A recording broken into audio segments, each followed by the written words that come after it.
Sa iba pang top story, mas magiging mahigpit daw ang seguridad sa Campo Crame. Kasunod na rin ng paglabas ng impormasyon na sa loob mismo ng kampo pinatay ang Korean na kidnap victim na si Ji Ik-ju. Sa harap nito, binubusisi na rin ng PNP ang lahat ng CCTV sa Campo Crame para alamin kung may makukuhang karagdagang ebidensya sa krimen.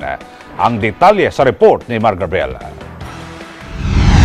Pinabubusisi na ng pamunuan ng Philippine National Police ang lahat ng CCTV sa Campo Crame. Sa harap ito ng impormasyon na sa loob mismo ng kampo, pinatay ang Korean kidnap victim na si Ji Ik-ju. Ayon kay PNP spokesperson, Police Senior Superintendent Jonard Carlos, kasalukuyan na silang nakikipag-ugnayan sa Headquarters Support Service para reviewin ang mga kuha ng CCTV sa kampo noong October 18 at 19 kung kailan nangyari ang krimen. Partikular na ipinasisilip ng PNP ang CCTV sa Gate 2 na posibleng pinasukan ng mga sasakyan na ginamit ng grupo ni SPO3 Ricky Santa Isabel. Aalamin din kung maaari pang ma-retrieve ang CCTV sa paligid ng PNP Public Information Office at AIDG kung saan umano nangyari ang krimen. Mga salaysay, eyewitness account ng mga nakakita sa kanyang buhay. Villegas could be a very critical person now in this case.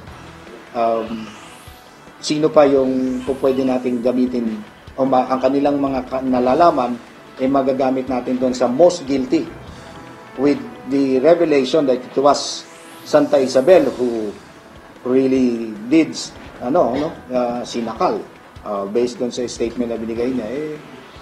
It's a murder case. So wala epekto, sir, kahit hindi makita yung effects? We'll do our best na umusad itong kaso nito at hindi tayo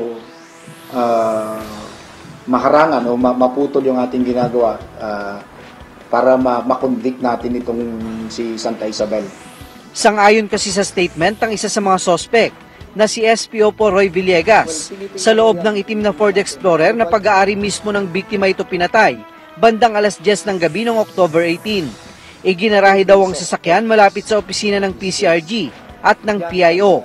Pinatay umano ni Santa Isabel ang biktima sa pamamagitan ng pagmasking tape sa mukha nito at pagsakal hanggang sa mawala ng hininga.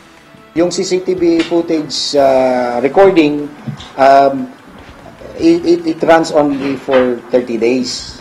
Kaya nga, kung napansin siya na kaagad ng maaga, ay maaari nating masilip o matingnan. Unfortunately, yung recording nag-override siya every 30 days. So yung previous recording, napapatungan ng bagong recording. Sa harap ng nangyaring krimen, asahan na raw na mas magiging mahigpit pa ang seguridad na ipinatutupad sa Campo Crame. Samantala, bandang alas 3 ng hapon, tumulak sa NBI ang isang team ng PNP Anti-Kidnapping Group para sunduin si Santa Isabel na may warrant of arrest na mula sa Angeles City Regional Trial Court. Nakatakdang idiretso si Santa Isabel sa Angeles City para ipresenta sa korte at alamin kung saan ito ikukustodiya. Para sa Eagle News, Mar Gabriel, I'm Juan with 25.